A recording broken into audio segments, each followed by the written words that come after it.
round of applause already. We haven't even started. Goodness me. Okay, welcome, good evening, ladies and gentlemen, to this Bright Blue and CIPD, who are the Chartered Institute of Personnel and Development. It's an event that we're doing called Flexibility First, Boosting Labour Market Participation.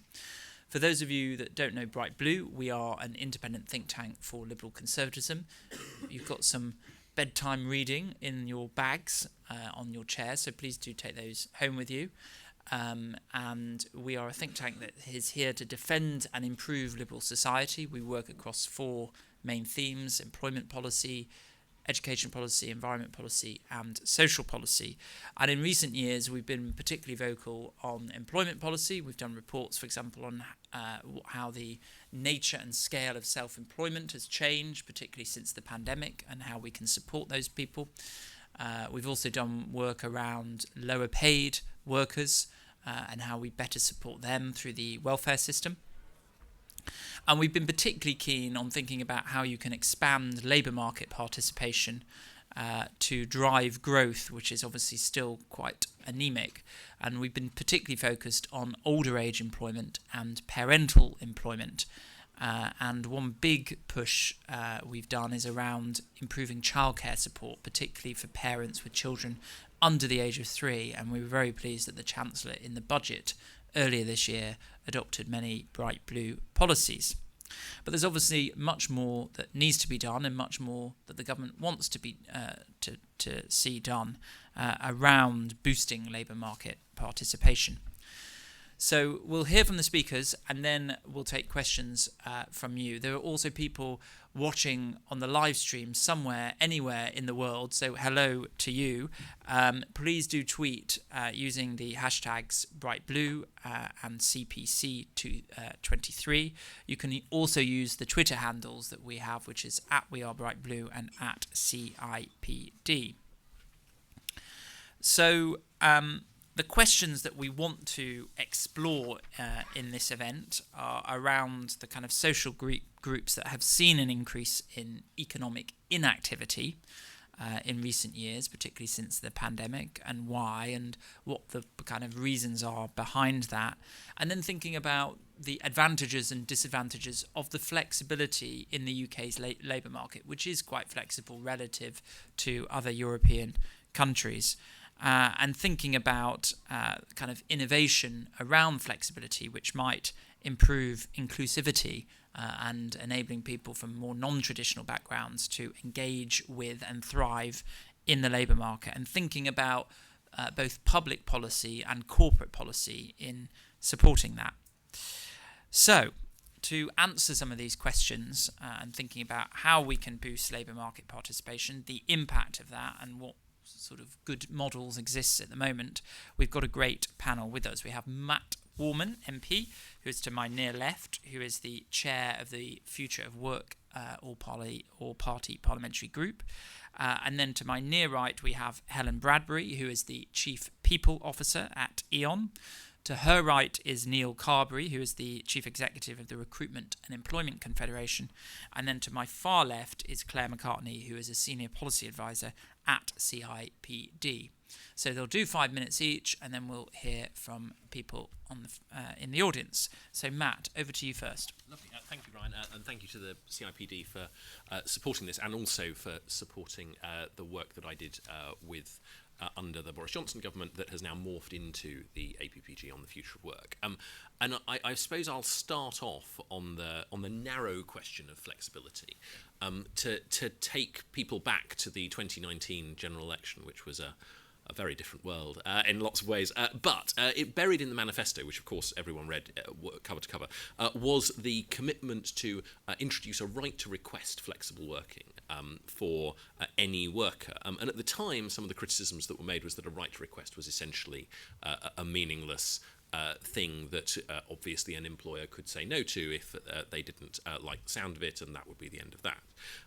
What happened in practice post-pandemic is obviously everyone discovered that flexible working could be a fantastic thing. The pandemic sort of gave people a sort of real sense of what caring responsibilities look like when you're looking after your children because they're not going to school. But it also gave us an insight into what could be possible for caring responsibilities more generally, and how that might fit in to the world of work. But it also gave us a sense that some people who might have said initially, I never want to go to work, I could do everything I want to do from home, I could do everything on Zoom or Teams or whatever you fancy, there is a thing called Google Meet, then that would have been, actually people discover, as we now all know, not the nirvana that it might previously have been imagined to be. So when you conduct the extraordinary experimental conditions that the pandemic forced upon everybody, we discover that most forms of flexible working are at the very least a double-edged sword. And we see now, and I'm sure Helen will talk about this from an Eon perspective, sort of firms being quite equivocal about what good looks like for their own workforces, understanding that there isn't a one-size-fits-all, and that for some people they really want to come back to the office, for some people it's like pulling teeth, and for most people it's somewhere in the middle. So there is a sense, I think, that we've done a huge amount, in lots of ways tragically, of research into what good flexibility looks like. And I suppose my overwhelming feeling when I was doing subsequently a review into the future of work for Boris Johnson, and then with this, is that the role for government is more limited than lots of people might wish, actually, is that it shouldn't be for government to interfere too much with the employers, with a manager's right to manage, to use the sort of 1980s terminology.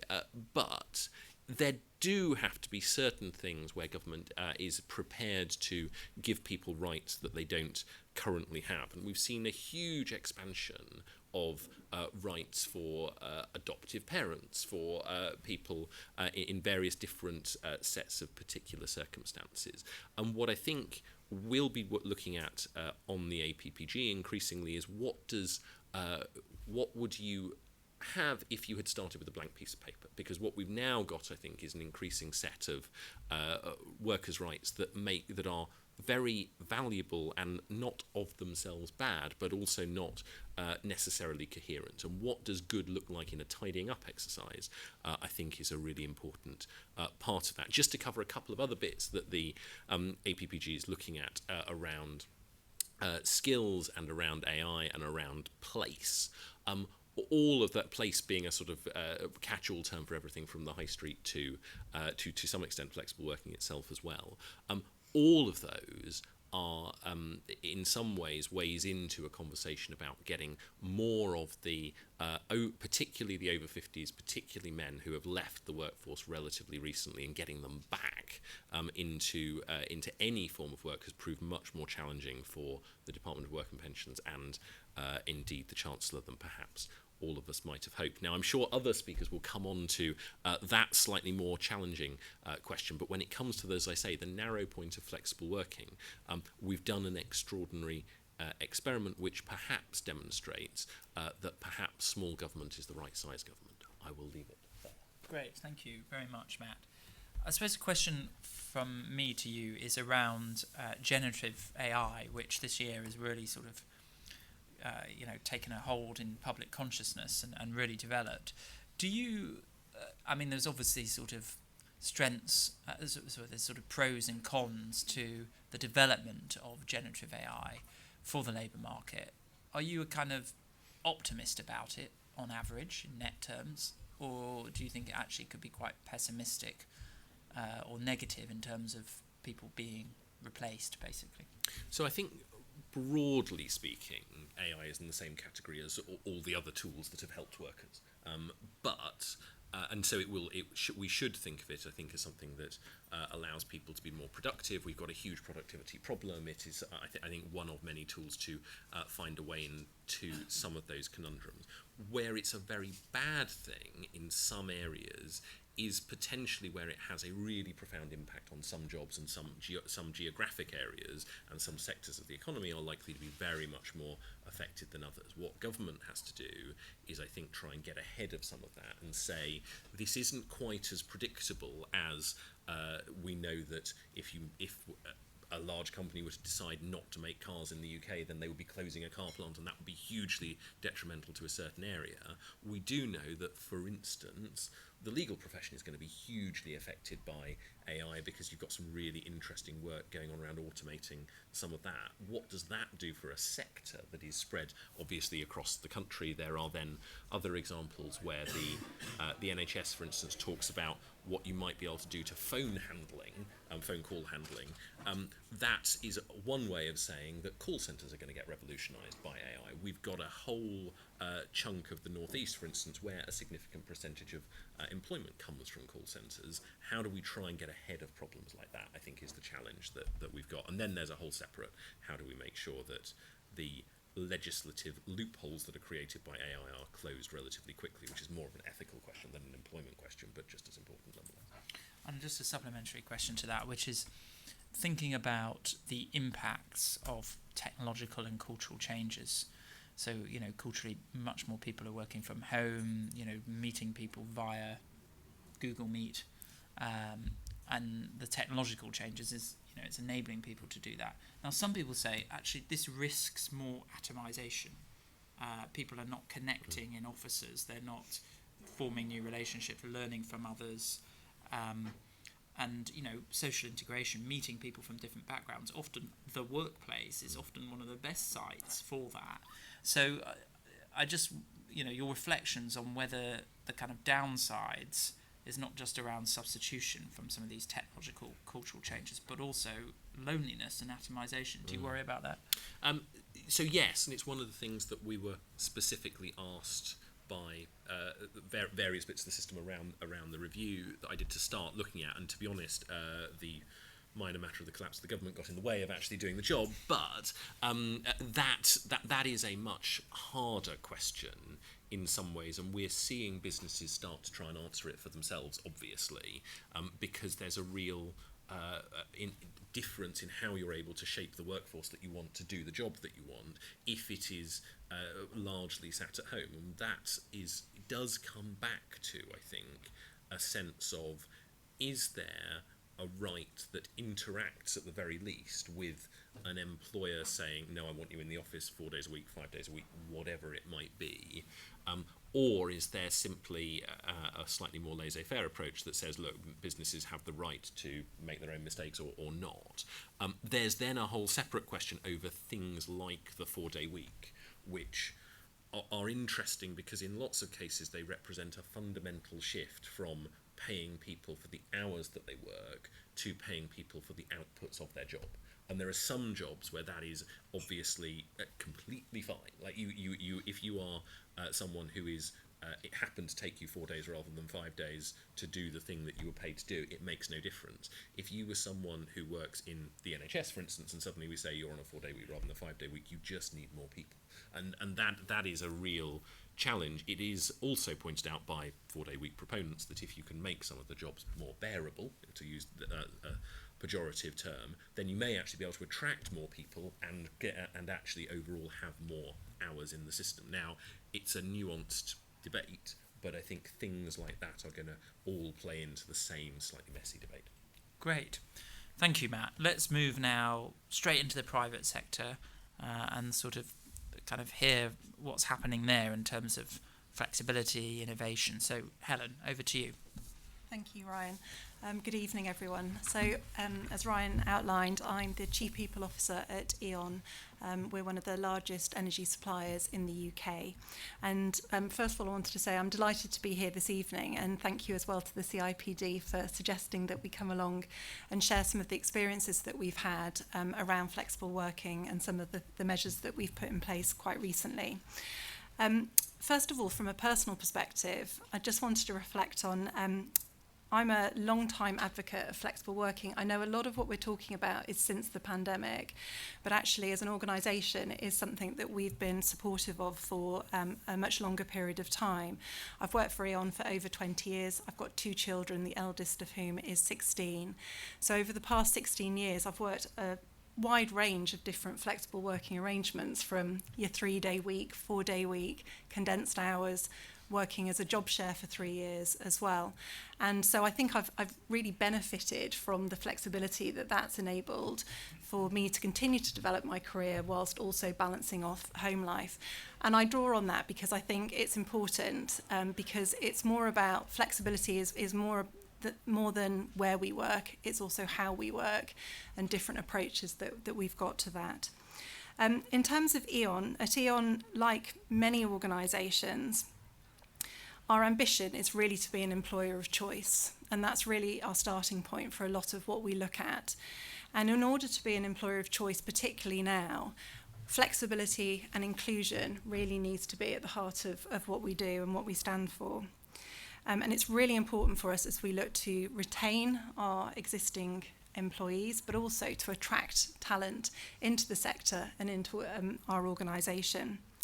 We employ around 9,000 people in the UK across quite a wide range of roles, from our energy specialists who work within our contact centres, to smart meter fitters, to low carbon solutions installers, to people working in our support functions. And they work in different ways across various field and office type environments. And as we heard earlier, like all organisations back in 2020, we had to switch our way of working overnight and suddenly enable thousands of colleagues to be able to work from home and work remotely and safely during those early days of the pandemic. And our colleagues really rose to the challenge. I think, like employees right across the UK, I think people really responded well to that and continued to work really hard to make sure we continue to be there for our customers. And also at the same time, we were going through quite a significant transformation as a business in the UK, and all of that was delivered whilst working remotely. Post-pandemic, we've really continued to build on that way of working, and I think despite what we're seeing as a bit of a trend at the moment of employers making requests of their employees to return full-time to the office, our hybrid working model is a key part of our enduring workforce strategy. And by hybrid, I'm not talking about people working from home all the time, and clearly that's not possible for all roles either. But it's about giving people an element of choice over where they work from, if their roles enable them to do that. So we've got quite a principle-based approach to how we approach hybrid working, with a bit of an expectation that colleagues are who do come into an office environment are in maybe 20% of the week, can be more for others, can be less for some. And what's really important is we really look at, and we've got more work to do in this area, when people come together face to face, for what purpose is it, rather than just coming together and continuing to dial into Teams calls, to Zoom meetings, etc. But really looking at the benefit of teams coming together, collaborating on projects, particularly for people maybe coming into the workplace as a new recruit, or potentially earlier on in their careers as well. There's lots of benefits, obviously, for convening and being together across teams. But as I said, I think we see retention of talent and the attraction of new employees, that flexible approach to working, as being a really key enabler for us. And we see it as being an opportunity to also attract diverse talent from a much wider range of talent pools, which going forwards is going to be really, really important as we look to recruit for net zero roles and low carbon roles going forwards. And also, I think, there's lots of research in this area, but one of the later research pieces that I looked at cited that for employees looking to switch organisations, the ability to work flexibly was listed as the second most important factor behind the ability to increase pay. So it's a really, really important tool for us as we look to be competitive in quite a challenging labour market. And then just finally, I thought it might be helpful just to share some of the smaller measures that we've put in place that are actually having quite big impact for us. So one of the things we wanted to do was challenge the stereotypes around flexible working. I think traditionally it's been seen as being there to support people with maybe parenting responsibilities. But actually what we saw through the pandemic and listening to colleagues as they returned to work afterwards is they really saw a value in being able to work in a flexible way. And that was regardless of gender, regardless of nature of caring responsibilities. So one of the things that we've done is we've moved to advertising all of our roles as flexible by default. So advertising all roles with the ability to be done part-time, full-time, job share, so that it's really up to the individual to talk to the hiring manager about how that role can be done in a flexible way. And also for those roles that can be done remotely, the ability to do that in a hybrid way is absolutely part of that recruitment process. So it's not just about where you work from, it's about how you work and the time that you're working within and seeing the flexibility within that. We also see it going hand in hand with other policies such as secondary caregiver leave that we've just rolled out, and also equal parenting leave, and we see those things working hand in hand with a flexible approach. And then finally, I thought I'd just mention as well about looking at our benefits offer. And one of our most popular benefits offer that colleagues take up, and it's about 30% of them take this up, is the ability to buy an additional 2 weeks of annual leave. It's a really popular benefit, and it's something that they can take up at any point in the year. And again, is hopefully seen as an additional way that people can balance work and life commitments throughout the year. So I think those are the key things I was going to highlight in the introduction. I think you've talked about the fact that we're here today to talk about flexibility and boosting the labour market, and I've spoken obviously about retention of existing employees and attracting potential future employees. But I think these same measures can really help with encouraging people who, for whatever reason, are maybe outside of the labour market at the moment, and actually maybe having more of a flexible approach might encourage more people to explore coming back into work. So I guess finally from me, we're proud of the progress we've made, but there's lots more we want to do, and actually we see opportunities to talk in environments like this and to share experiences with other organisations that are doing similar things as being really helpful for us to continue to kind of build on the progress that we've made. Great stuff, thank you. Very, very interesting. A question I had was around jobs that can't be done remotely, and what sort of attitudes those employees have towards a sort of increased flexibility. Is there a sort of tension there, or is there something else that can be offered in the sort of flexible kind of mould to those people? Just interested in that. Yeah, I think it's a really good point, and it is something we're always aware of when we're talking about flexibility. I think it's about thinking slightly differently about it. I think some of the examples that we've got of how we approach this is it's about looking at the working day and looking at potentially different options around the hours that people work, opportunities to work part-time. In a recent case study that we did, we explored one of our colleagues who is a smart meter technician, had a change of circumstance in his home life and needed greater flexibility in order to be around at key parts of the day for his children. And he explored that with his line manager, who was incredibly open and receptive to exploring how can we make it work for this particular colleague.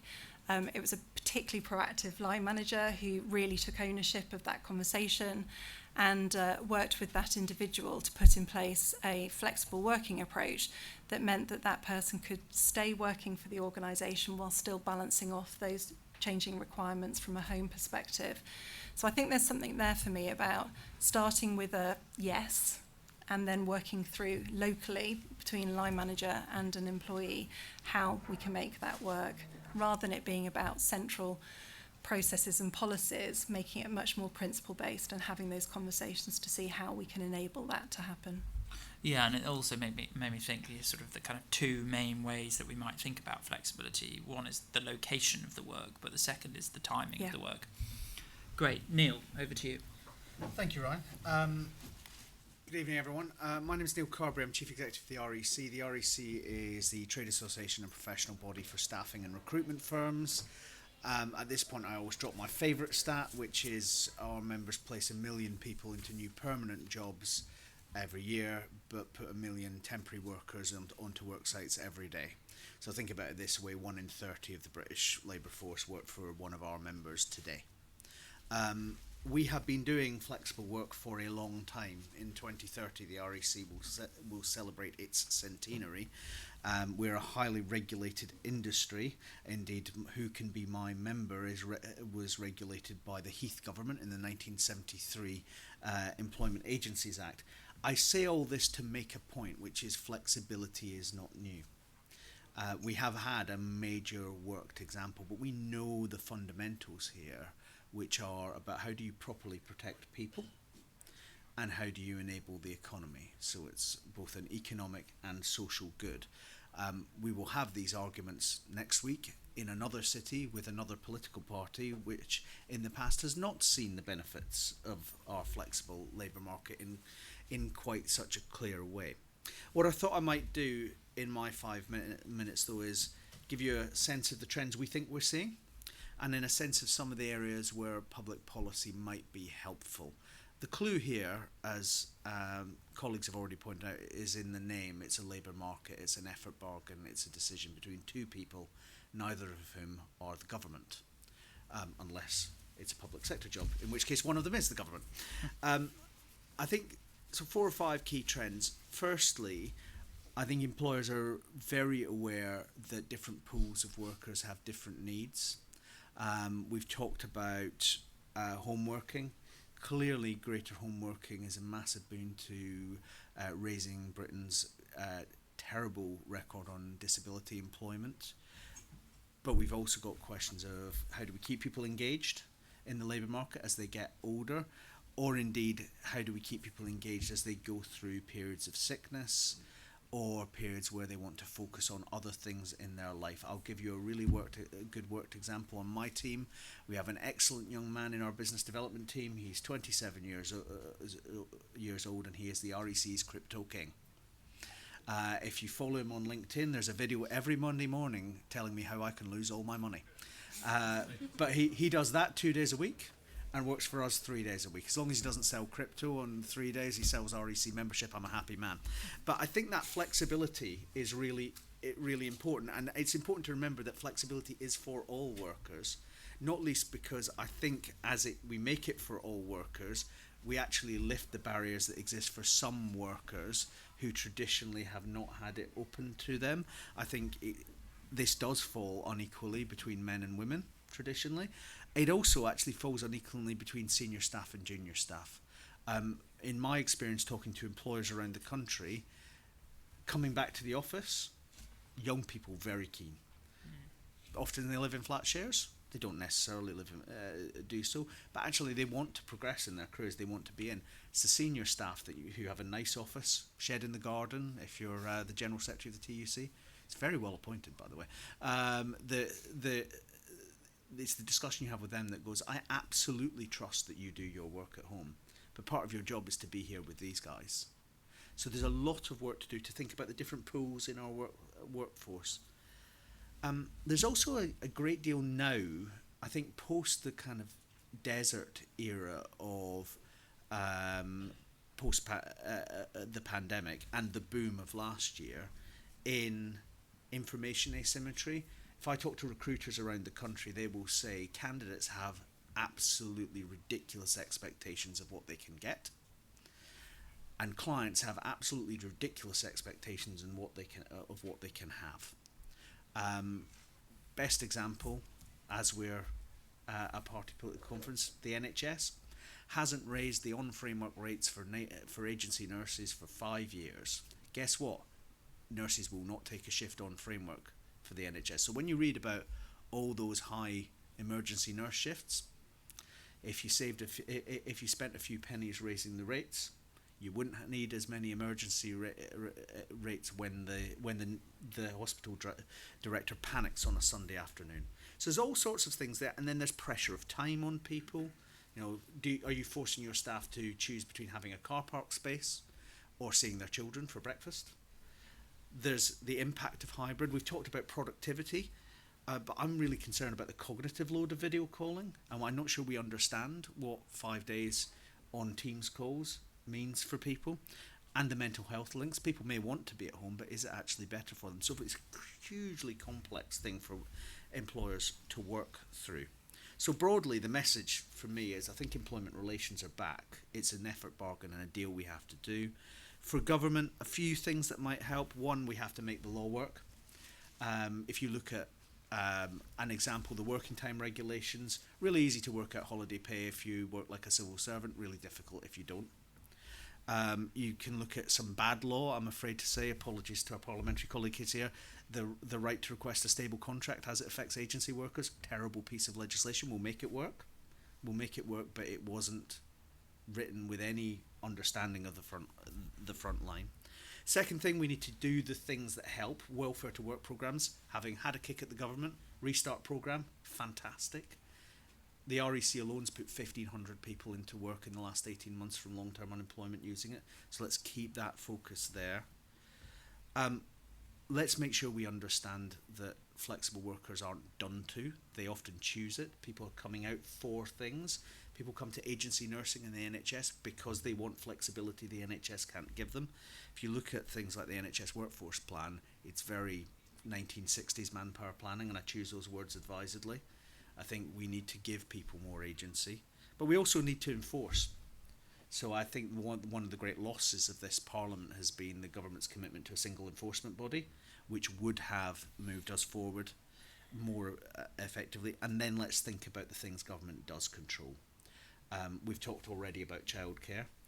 I'll finish with my favourite thing, which is I've been working in the British labour market for 25 years, and the more I think about it, the more I think it all comes down to buses.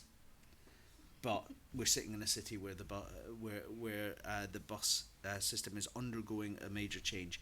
But if you want to work flexibly, say in hospitality, and you're 20 years old, and there's a restaurant in the local town that you could work in, and the bus service goes from finishing at 9 o'clock or 10 o'clock to finishing at 6 o'clock, there's your labour market exclusion right there. So I think we need to have a broader debate about how we draw people in as part of this. And there's lots there for government to do. But as Matt said, primarily as an enabler. Thanks, Roy. Thank you. So presumably you would be supportive of Rishi's argument that we should be focusing on investing in buses rather than extending HS2. Well, you see, the thing is, when you look at HS2 over the basis, we know infrastructure is a growth multiplier. So it depends how long term you want to be. I would say do both. Very good. The other question I had, actually, and you mentioned your colleague who's sort of doing a bit of crypto and then doing REC stuff. I mean, I'm quite struck, actually, just the rise in young people who have got side hustles and second jobs.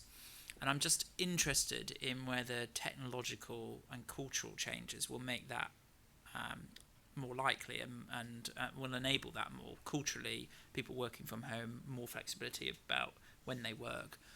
And then technologically, generative AI, tasks that you were doing before, generative AI will do that. And, people talk about, you don't have a job for life, but maybe it's you don't have a job for 1 week. You have different jobs that you can do. And whether that's something that might be positive. If you think about the labour market, bottom 10%, a lot of people do those second jobs because they need to. It's gig economy. Top 10%, people are sat on different boards doing consultancy work. Is it that, we want to kind of democratise that, or is it, if we're making the bottom 10% wider, it's just because people are really struggling? I'm interested in whether that's a good trend or not. So I think it is a good trend if we understand that people have different risk appetites at different points in their life. And for employers, by and large, there's a reason open-ended permanent employment dominates the labour cause, which is, I'm sure the chief executive at Aon is really keen to make sure that they know that Helen turns up next week and next month and in a year's time, because you want that ongoing mutuality of obligation. And then there are people who aren't there. Coming to Matt's point earlier, I think it's really positive that we can have a discussion about how people want to work that isn't, I'm not happy here. It's much more, this is what I want to do with my life. And if we can extend that more broadly, and I think there is a big challenge in extending that to people who went to work throughout the pandemic, who are typically in the hourly paid labour market and earning less, where perhaps management, and I think there is a role for government in challenging British business to improve management culture, where perhaps some of that flexible scheduling isn't opened up. I always remember, I was on the Low Pay Commission for almost a decade. I remember a conversation with the chief executive of Whitbread at the time of George Osborne's announcement of the National Living Wage. And he had recently arrived at Whitbread from EasyJet, and he said the main thing was he walked into a beefeater and went, we don't know what these people do with their time. We've made no investment in their scheduling. Whereas, of course, if you're at EasyJet, you never waste a second of a pilot's time. So there's a lot of work, I think, on the employer side. If we are being challenged by employees who want to work differently, coming to Helen's point about people who are out on the ground, making sure that we're investing in the systems that enable us to schedule those people better and give them what they want.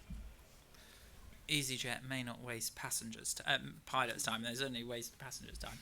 Tell you that. Claire. Hi. So great to be with you all this evening, and I think it's a really important discussion.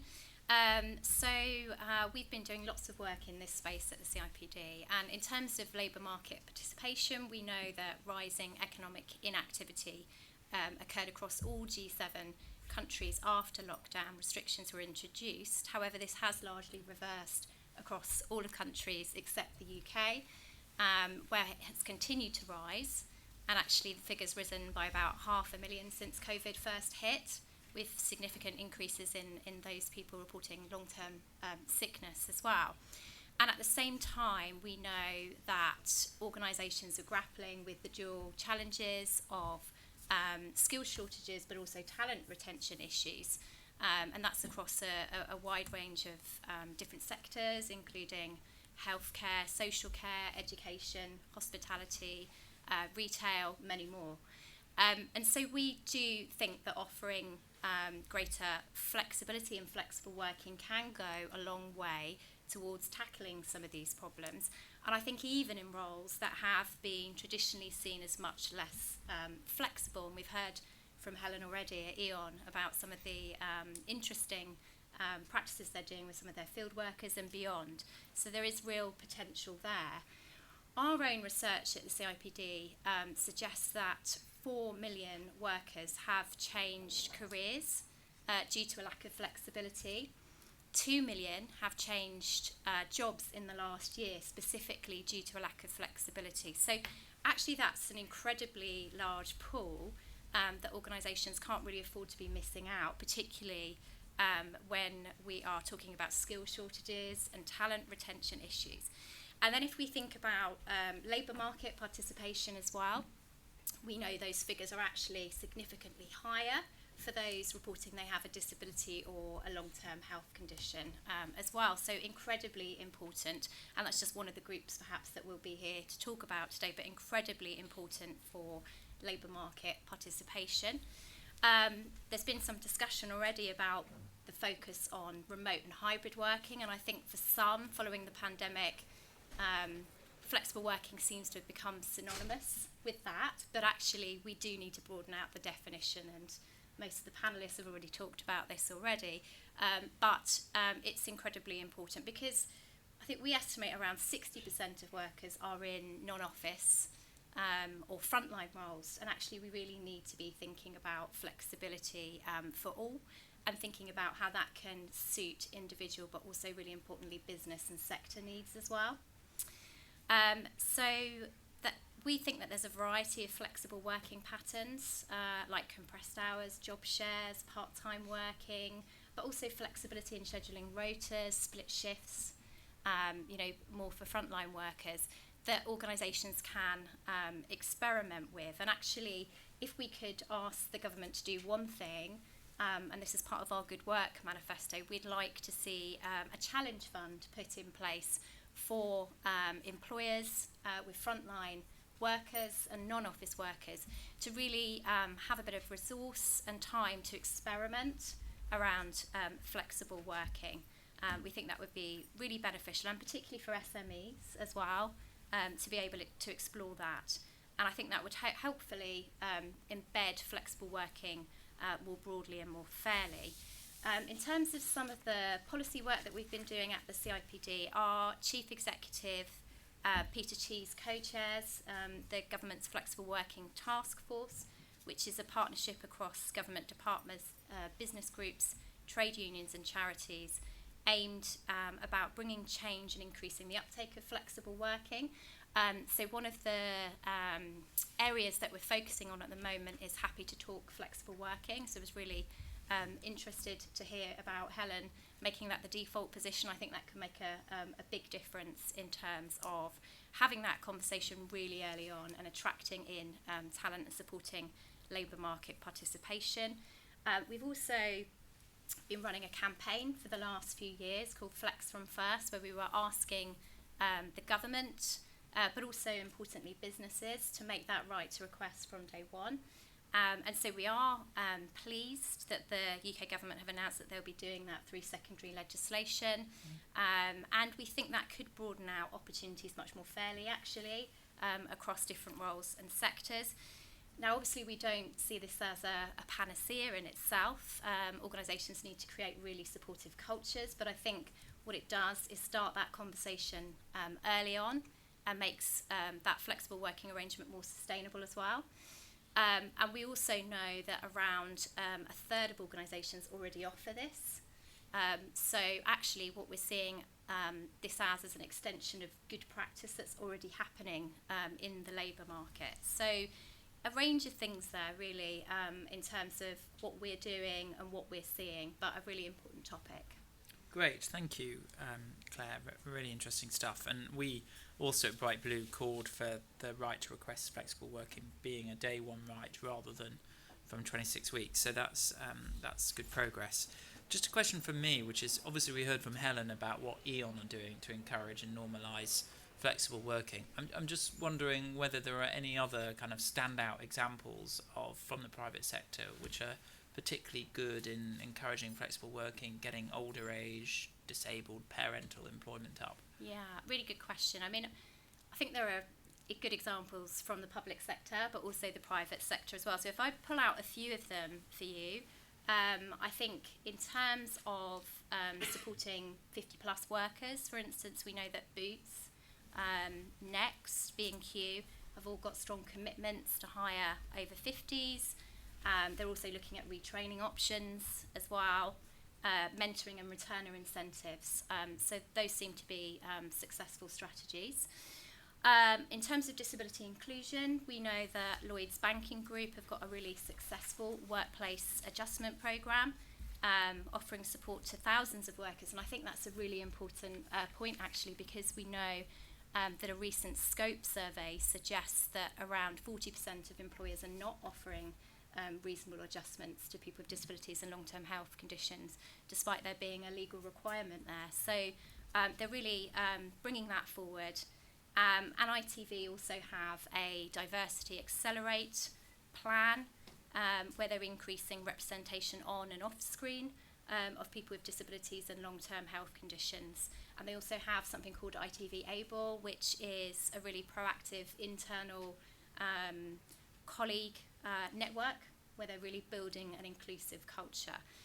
In terms of parent returners, if I could pick out a couple of organisations, Aviva have an investors return to work programme, and O2 have a career returners programme, and these are tailored programmes for those coming back from extended career breaks. So a few examples there. I think the main tenets probably in terms of supporting that labour market participation around inclusive recruitment, having a flexible working culture, but also a spotlight on health and well-being as well. And I think together, that will help support greater participation across those groups that we've spoken about.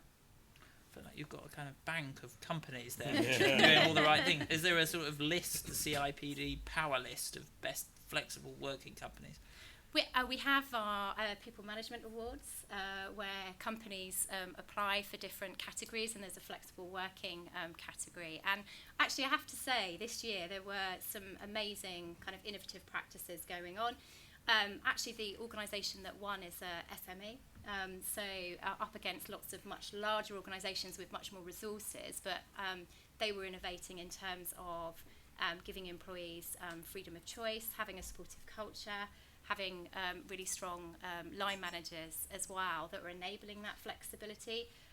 So, yeah, we have a few examples that we can share. Great, thank you. Good stuff. Right, let's open it up to contributions, questions from the floor. I must say, please do wait for the microphone to come to you, not because I'm personally hard of hearing, it's just because the live stream needs to be able to pick up the questions. So if you could say who you are and where you're from, that would be great. So perhaps this gentleman here. Hi, I'm Evan from Sense, and we support the 1.6 million people with complex disabilities in the UK, and that includes providing employment services. Flexible working has been really good for lots of disabled people, even though it hasn't been great for everyone. But we've seen some great examples of employers being really flexible and responsive, but we know that sadly not every employer is. So I was wondering that how do we make sure that everyone can benefit from flexible working? Okay, Matt, perhaps I could ask you to come back on that. I mean, in some ways, the question of how do you just mainstream it, right? How do you stop the sort of implicit discrimination that Neil talked about, or sometimes almost, I mean, it's not that implicit, it's borderline explicit kind of thing.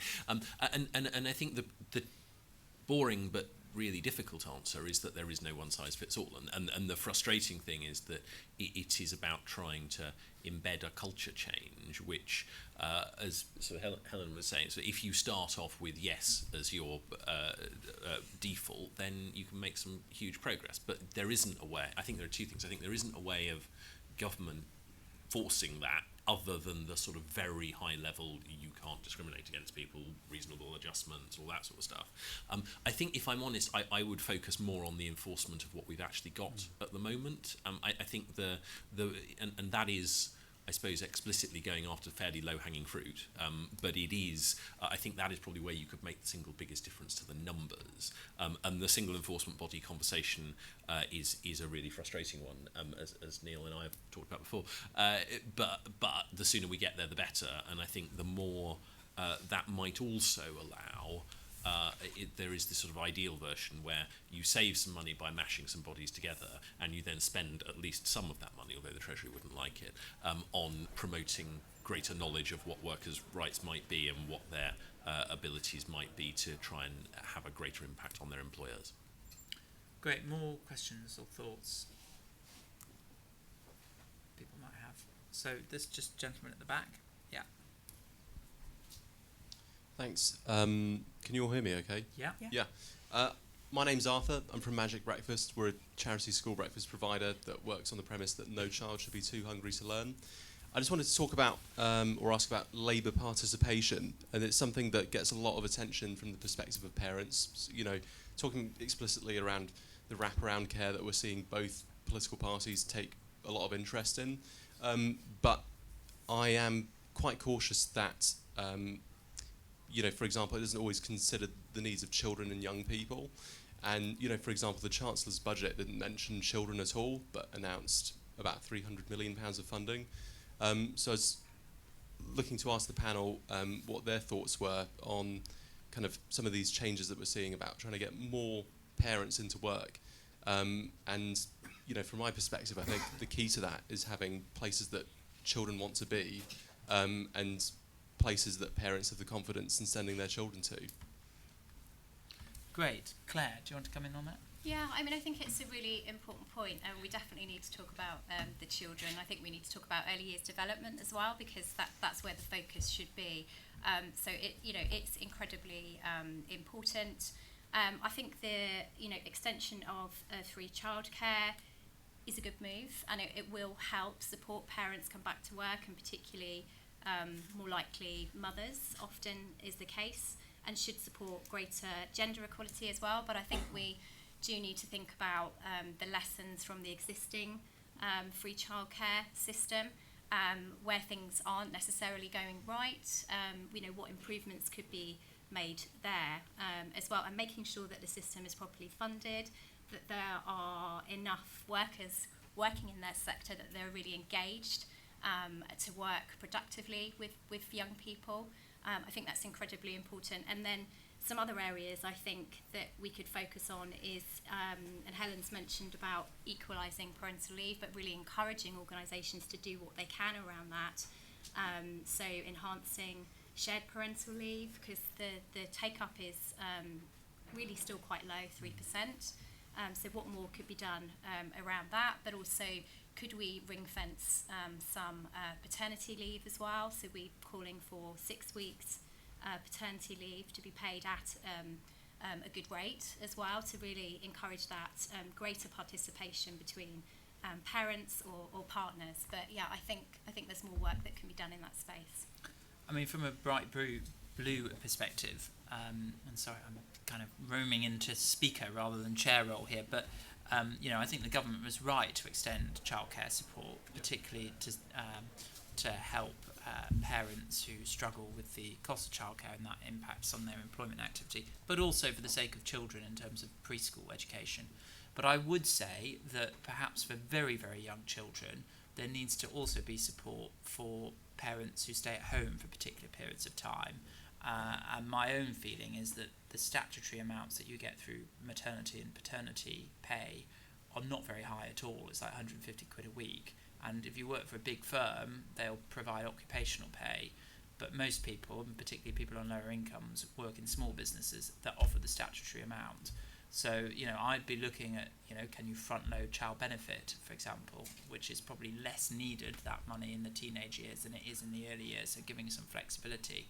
So I think the key is choice in the early years, but at the moment, I don't think the government's quite got the right balance. I agree with the childcare support, but I actually think they need to be doing more for one-earner couples as well. Neil, I don't know if you had any thoughts. A couple of things. I'll briefly put my hat on as a director of an academy trust and say the challenge with wraparound care, of course, is you then actually have to find the staffing to run the wraparound care in a school environment where funding is always tight and you're dealing with bringing people into a high safeguarding environment. And I make that point, and it is linked to the childcare point as well. The REC, like the CIPD and many others, were kind of strong supporters of the announcements made on childcare by the Chancellor. There's something here about how you make it work practically for parents on the ground, and I think that is about this role the government has as regulator of a market, particularly in childcare, where potentially the pots of money isn't the issue, the child development and the impact and the structure of how parents access it is.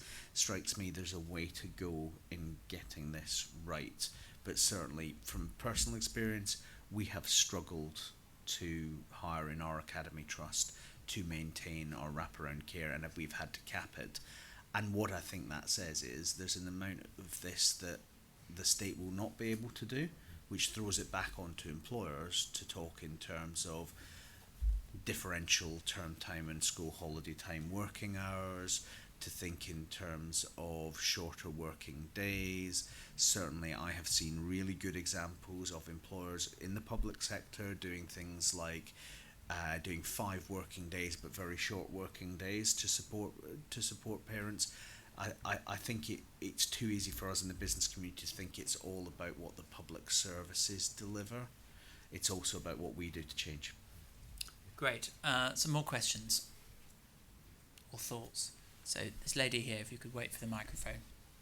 And I'll take a final round of questions. So, hi, thanks. I'm Katie Taylor from the Child Poverty Action Group. And we've just been conducting some research on potential second earners moving back to the workforce. So looking mostly at mothers, because we know, of course, the poverty rate is incredibly high among children, and it's especially high among children living in families with a single earner. So this is obviously a big priority for us. So we have been examining the barriers, and what we found is that these second earners that we were working with were very, very keen to enter the workforce, but the barriers were really, really substantial. So we've talked about some of those in the panel today. I think not enough buses is actually one that came up quite a bit. Especially for people who are on low pay. Exactly. Because they don't own cars. Or living in rural areas, and childcare we've spoken about. There are many ways, we would very much advocate that for potential second earners on universal credit, that childcare should be covered 100%, not 85%, because they just can't bear those costs. But I think, as well, there are, we've talked about what is the responsibility of the private sector and what is the responsibility of the government. I'd be interested to hear a bit more. I mean, there are some structural barriers that I think really sit with the government in terms of, for instance, the lack of a second earner working allowance. If we're expecting mothers, for instance, to go back to work has to pay. And as it is, the transition, particularly for those on universal credit into work, just honestly, the opportunity cost of not spending time with your family versus the incredibly low amounts that you might be getting spending 16 hours away from your family just don't seem worth it. And I think that is a question for government. Great. Okay, thank you. This gentleman at the back. Thank you very much. Abdi Mohammed from Scope. Claire, thank you for using our stat. So we spoke to 1,000 disabled people as part of kind of better understanding reasonable adjustments and how we can support people into work and staying in work. One of the things that continues to come up around flexible working is the negative perceptions. So what more can government do? What more can chartered institutes, what more can associations and business leaders at senior level do to tackle some of the negativity, not necessarily from entirely the company, but it kind of does tend sometimes to be middle management and what will you be doing that day. And one of the unintended consequences of COVID has been that technology has come on massively. Who knew what Zoom was before? So what more can be done, I think, to kind of show leadership around this area? Okay, so the scepticism where it does exist is, you're saying, is more at the middle management level, if it does exist. So it does exist because disabled people continue to say that it does exist, and there's many, many examples of it. It's just how leaders from each organisations, and especially from government, what more can be done. I think less about middle management, but more generally to tackle the issue. Yeah, thank you. And then this lady here. Hi, I'm Amy Brooker from the Women's Budget Group. I just want to second everything that Katie said before, so I don't need to repeat any of those points. But one question I have is that we know women are the majority of those who work part-time and flexibly currently, and quite often that means they're in low-paid, insecure work. What are you doing to look into the implications of this on the gender earnings gap, specifically over the gender pay gap, because that's what reflects this part-time working pattern of women? Great, 3 very good questions. And what I'll do is ask each panellist to sort of wrap up their kind of concluding thoughts, and if they want to reflect on any of the questions that have been asked, that would be great. So hopefully everybody's question will be answered. Perhaps I might start with Claire. Yeah, really good questions. I mean, I think I'll probably pick up on your question around what more can be done, because I think it is about, and we talked about this already, but I think it is about normalising flexible working for everyone, because we know that there is a flexibility stigma out there, and particularly if we talk about particular groups like carers, people with disabilities, long-term health conditions, older workers. And it's right that we are talking about those because it's about supporting labour market participation, but I think we do need to turn it around and think about flexibility for all. One of the case studies that we worked with had a kind of myth-busting stigma campaign where they really helped to normalise flexible working for everyone and talked about everybody's different reasons for working flexibly. And they also got their line managers, because I heard you talk about kind of resistance, which I think is absolutely happening within some organisations. They got their line managers to actually lead on their flexible working pilots, and actually they became their greatest advocates. So I think there are some cultural things that you can do. I think we can share as many good examples as well around flexible working to try to, raise the standard, and that's more from an employer's perspective. Great, thank you. Neil, I might come to you next. So a couple of observations. I think that the question that's been raised about how do you change employers' behaviour, my instinct is that employers trust other employers, and they trust stories rather more than statistics, which all human beings do. So I think there's a lot for us to do in getting the news out there, and certainly in our membership we have people who would say the single greatest benefit of bringing someone who has been inactive and disabled into your workforce is in the improvement in productivity that you get from the rest of your team, because actually there's a real kind of level of effort and engagement from that individual that is beneficial to the whole team. So there's something there about how we tell those stories more effectively, and then getting behind that, because some of the things around access to work support I think is broadly not well understood in the business community and needs to be resold consistently. And then on Amy's question, I mean, I said earlier, we put 1 million people into work every day. A lot of those people are at entry level and they are doing short-term placements. And the question is, how do we give these people escape velocity? A great example in the Netherlands, and I've never worked out how to do it here, is ABU, which is the Dutch REC, persuaded the Dutch banks that agency workers were better credit risk than directly employed workers, and they are, because if you give your credit reference to a bank for a mortgage, your employer tells you about what you've done. Agencies can tell you about what you will do. And now mortgage access in the Netherlands for agency workers is better than it is for employed workers. And that kind of thinking, where we're just a bit stuck in a groove where we think, oh well, because that person doesn't have a commitment that they're going to be employed until they're 65 or 70, they must be about to lose their job tomorrow. Well, one, no permanent worker in this country thinks they're going to be doing the same job for the next 35 years. I hope they don't. Certainly generative AI is going to make sure that they don't. So I think I do struggle with the concept of vulnerable work when we're defining things as safe and some things as unsafe, when actually what we should be doing is thinking about robustifying the experience for the whole workforce. So there's definitely more to do there about access to services, about access to financial products for those who are working in different ways, and particularly access to skills. Very good point. Helen? I think if I take the question on the negative association with flexible working, I think for me it's about making it part of the culture of the organisation. It was interesting actually, in preparation for today, I was getting the latest data in terms of how many people have we got working in flexible arrangements, and actually we think that's just the tip of the iceberg. We think there's many, many more informal flexible arrangements taking place across the business, which I think are over and above any kind of formal arrangements we have in place. But I think it's about absolutely making it part of the culture, that it becomes the norm, and it's something that's not questioned in terms of somebody working flexibly versus somebody who isn't. And I completely agree in terms of telling those stories, but from a variety of different perspectives around.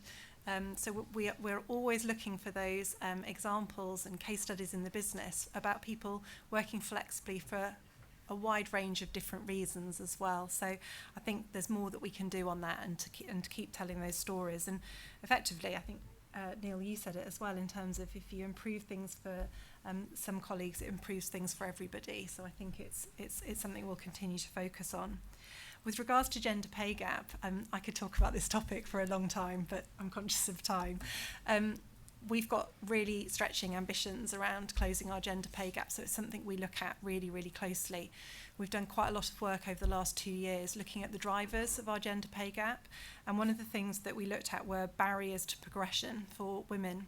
And what I talked about earlier in the opening remarks around moving to advertising all roles as flexible came out of the colleague listening that we did around gender pay gap. And that was where a lot of colleagues were saying that actually they couldn't see the opportunities for advancement, because either there weren't the examples there, the role models there, or when they went onto the vacancies board, they weren't seeing those opportunities to work part-time. So one of the things, as I said, that we did is that we moved and switched it to, from day one, you can ask for your role to be done. It can be offered on a flexible basis. And what we saw in just a matter of months after we introduced that was a doubling in the promotion rates of part-time workers, the majority of whom at that point in time were women. So I use that as just one example of a measure that can be taken. I don't think there's one thing that we can do, but hopefully by lots of incremental changes like that, we can really drive an impact on that target. Great, thank you. And Matt, final thoughts to you, and just if you could pick up on Kate's point around making sure that policy architecture in place is supporting second earners. So on the first question around sort of what should we be doing to discourage people from having that sort of instinctive prejudice against it, I think this sounds complacent, but I genuinely don't think it would help if the government were to come out and say this is what this is how you can make it work. I think it's much more powerful to hear from peer businesses, to hear real stories, and the sort of I'm from the government, I'm here to help would put as many people off as it might encourage them to actually do it. So I think I'm all for the government supporting those stories getting out there, but they're not as powerful if they are directly government stories. I think would be my starting point. And look on the second two questions, absolutely there is a huge role for government in this, and it is fundamentally structural. There's a reasonable question to be asked about all of the childcare reforms that Jeremy Hunt introduced and that I'm hugely in favour of, but they are fundamentally predicated on the idea that you should get back to work as soon as humanly possible, or get into work as soon as humanly possible, and that is not necessarily the best way to get the maximum level of productivity and greater social benefit out of people, and I think it's right that government thinks about this in terms of efficiency and productivity, but you do have to think in broader societal terms as well, and that is a financial conversation as much as it is a whole host of other sort of bigger philosophical things. I think finally on the gender pay gap stuff, like, there is obviously hugely more to do, right? And I think a few years ago, around modern slavery, around gender pay, around a whole host of issues, the starting point was sort of sunlight was the best disinfectant and that it would be sufficient. And I think we now, the slightly more up-to-date thinking would simply be to say it is probably not, it is necessary but not sufficient, right? And so there is definitely more to do, both in quite hard actions around what does discrimination look like, even if it's very insidious discrimination that isn't the sort of usual kind of fare for employment lawyers and all of that, but then there's also a sort of what does a future stage look like, and some of that is around thinking what I think particularly you could start with what does childcare look like as well. Great, thank you, Matt. I mean, we could carry on this conversation all evening. In fact, we sort of can, because we have this room. So if you want to stick around and kind of network and mingle and have a drink, please do so, because we have this room available. You also have bags on your table, and you'll see the flyer for our events tomorrow, so please do come along to those. And if you're interested in Bright Blue and supporting our work, please get in touch with me or one of the team members, Misha at the back. Happy to talk to you about that. So really a kind of big thank you to CIPD for partnering with us on this event, and please a big round of applause for all of our speakers.